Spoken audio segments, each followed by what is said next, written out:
guys, it's Alex coming at you. Today I'm going to bring you a slightly different video. I wanted to make a video talking about the ZR1. A lot of people that watch this channel, I think, are newcomers to the channel, where they probably saw a guy that was way into Mustangs, had some decently fast Mustangs, and he's dipping his toes into the Corvette world, not the Chevy world, the Corvette world. I've always liked the ZR1. If you guys watch my chats and watch any of my previous live streams, you know that I've always considered the C6 ZR1 one of the king daddy stick shift cars of all time. That, along with a Viper, especially a Gen 5 Viper. I'd love to have a GTS in my garage someday. But anyway, a lot of people are watching the channel just to see how I would grow with it, and maybe they are interested in that. A lot of Mustang owners, if you do the lineage, okay, a lot of guys with Mustangs do end up with Corvettes or Vipers, depending on how well they've done in life. You know, I rarely see like big money guys stick to an S550 or even a Gen 1 unless it's a full-blown race car. But what I wanted to just kind of showcase or show is, you know, the little maintenance things that these cars are known to have some special instructions with. So checking the oil, it's one of those things that you might go, oh my god, he's gonna make a video about checking the oil. Guys, it's a dry sump system, so maybe you're not aware, or maybe you are, and if you're a Corvette guy and you know all about this, you could just exit out of the video. But those of you that aren't familiar with it, I thought I'd bring you a little video showing what I had to go through just to even find out how to check the oil in this thing. So it has a tank on the side of the engine, on the side of the engine bay, and it's basically there is no oil pan. Okay, there's an oil tank. So I was looking up real quick on the forums. I'm like, how do I check the oil? Because I drove it over 2,000 miles since I've owned it, and nowhere was there a very specific, you know, instructions. And finally, one forum quickly did say, check your owner's manual. And I'm like, yep, that makes sense. And luckily, the previous owner, Daniel Curry, who's awesome, he even got me an MPVI and touch-up paint for the ZR1, had the owner's manual. So I want to go through what the owner's manual says, and then I'll see what the oil pressure is actually doing, or I'm sorry, what the oil level is actually doing, and if I need anything. So right here in the instructions, very straightforward. I like it's a thick ass book. So right here, when checking engine oil, it says anything but Z06 and ZR1, but when it's Z06 and ZR1, I guess Z06s are also dry sump like ZR1s are. Right here it tells you the engine oil dipstick handle is a yellow loop. Duh. The dipstick is located on the dry sump engine oil tank. See engine compartment overview. For the location of the dry sump oil tank, these vehicles have a racetrack ready dry sump engine lubrication system. This high performance system operates differently than a standard engine lubrication system and requires special procedure when checking the engine oil level. Follow procedure closely, checking the engine oil level. The engine oil level must be checked with the engine warm. Cold oil level in the dry sump tank may not indicate the actual amount of oil in the system. With this system, the engine oil is contained in an external tank, separate from the engine. Under normal operating conditions, the oil pan under the engine does not store any oil. So I won't do the read along. I'll just read it and I'll tell you what it says. This is the part that really freaked me out. So this car sits for 2 or 3 days at a time. So it says if the vehicle has been parked for an extended period of time without being started, some oil will seep back into the oil pan, reducing the amount of oil held in the dry sump tank, and there could be no engine oil at all showing on the dipstick. And I was like, yeah, that's what I went through. And you know, it does have oil pressure at idle. It's warmed up. So see, it's warmed up. It's got oil pressure. When you rev it up, I'm hoping it goes up. Okay, good. Good. So anyway, to obtain an accurate engine oil reading, warm the engine up to at least 175. Cold oil will not give a correct oil reading. Once the engine is warm, turn off the engine. Checking the oil while engine is running will result in an incorrect oil level reading. Wait at least 5 minutes, but not more than 20, to allow the oil to drain and settle in the engine. Remove the dipstick from the external engine oil tank. Clean it. Remove the dipstick. Blah blah blah. Basically, they want you to run it to 175 at least. Turn it off. Wait 5 minutes, but no more than 20, and then you check the oil. So that's what I'm gonna do. It's well over 170. Turn this guy off. Wait about 5 minutes or so, and then check the oil.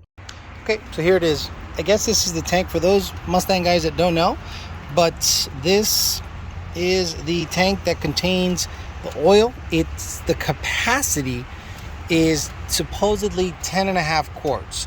That doesn't mean And some people argue about this online, which is kind of funny. I love seeing other forums. They argue about the same shit Mustang guys do. That doesn't mean that when, let's say you drain it, there still might be some residual stuff in there, and you put 10.5 quarts, you can actually overfill it. You got to be careful doing that. So gonna go ahead and check it and see what all is going on in there. But I don't want to screw anything up. I'm like super careful because I like to do my own maintenance on my cars, little things like that. But eventually I'm gonna need help. So I don't mind reaching out to people. I don't mind reaching out to other tuners that are way familiar with the platform. But all right, so supposedly, as long as it's somewhere in there in the cross hatches, I'm a happy guy. So we'll see. Oh, look at that. Wow, look at that. Just under it. Look at that. Beautiful. I was literally freaking out, guys.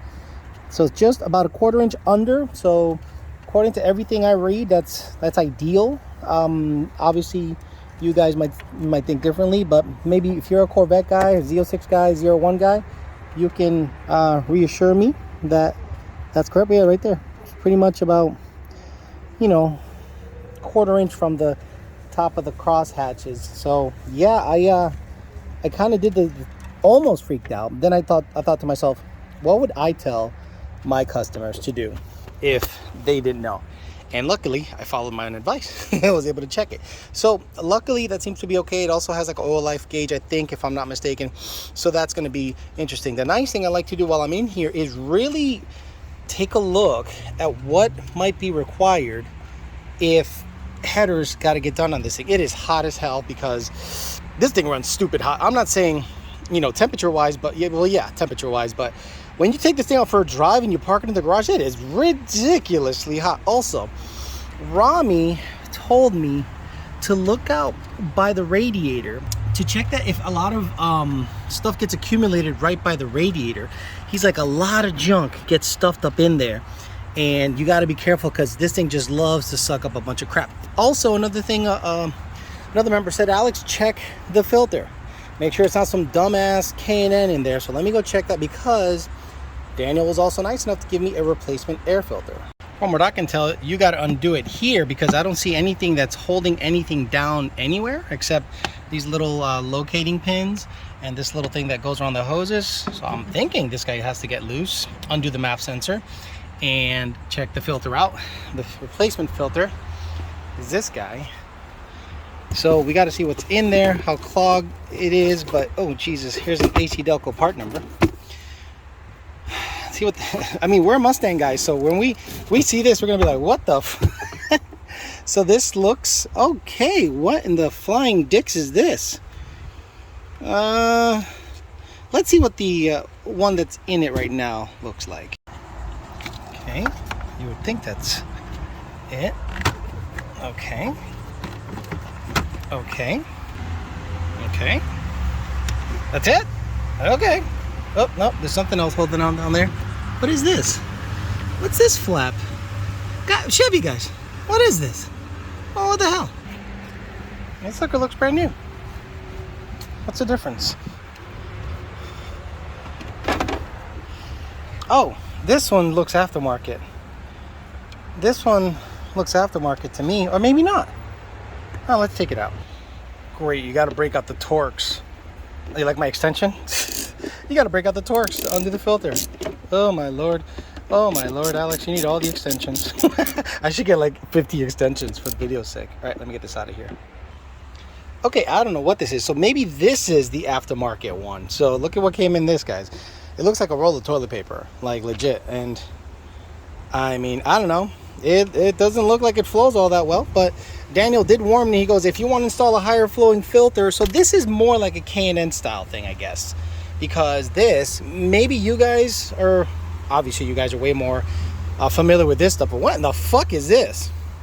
Jesus Christ. Anyway, let me put this guy in, see if it makes any difference at all. But again, just trying to maintain it. Daniel did tell me, hey man, there's a higher flow filter in there. If you want it, get after it. So I'm hoping that's the stock one and that's the replacement, but who knows? All right, let me put it in there, see if it makes any difference at all.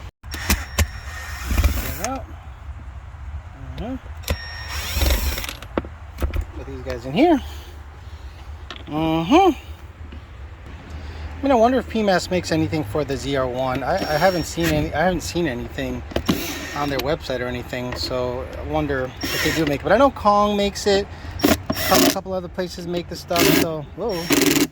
And you know, we'll see. But we'll see if this thing makes a difference at all. You know, like it was there. Might as well install it. That looks like a piece of toilet paper. Might as well give it a shot. It is interesting to see as a tuner. I'm used to a MAF housing being straighter, but it does, I believe, have a carbon. Is that a carbon trap? No, I don't think that's a. Is that a? I don't know. This is 09, so who knows? But you know, usually on Fords, because you know they're pretty sensitive, the housing has to be, you know, longer, you know, thicker, so it can have more of a sampling size. This thing seems to just sample it right from the filter, like right from the bitch, like. So I don't know. We'll be interesting to see some of the MAF data to see if it makes any sense. I mean, that's where it's taking the air from, that little slit right there. So it doesn't really look all that refined. It's just kind of just a slit there. So I'm sure it does a little ram air effect. Okay, easy enough. So I mean, I'm not expecting a big difference from a filter change, but I just kind of want to show you guys that are Mustang guys only, you know, some of the nuances and differences that I got to learn along with you guys. You know, maintaining the ZR1, because, you know, new to me. And if you guys are ever considering, because, you know, a lot of guys do kind of step this way sometimes, especially after you see all the NA guys playing around over there and embarrassing us Mustang guys, you start to consider shit like this. So I'll take it for a drive and see what it's all about. But just wanted to kind of show you a little bit of what the deal is. Just very easy maintenance on this car. Look, it's filler video, but you guys love this car on the channel, so let me take it for a spin, give it a wash, and end the video. Sorry about the lighting. So I'm driving around after I replaced the filter, and I'm noticing the car feels super strong. You can hear the engine whine a lot more. You can, I'm sorry, the blower whine a lot more. You can really feel it. It's still, you know, 87, 88 degrees outside. So I thought, you know what, let me do a quick 60 to 130 just to see if that toilet paper looking filter was actually restricting some airflow.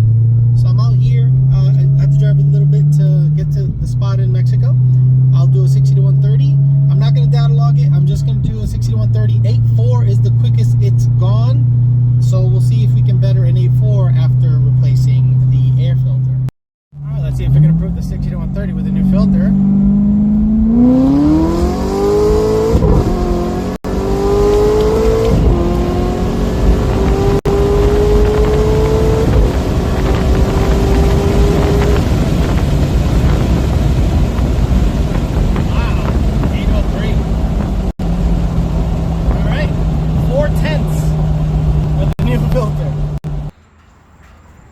Okay, there you have it. I have no doubt this car can go 60 to 130 stock in cooler weather.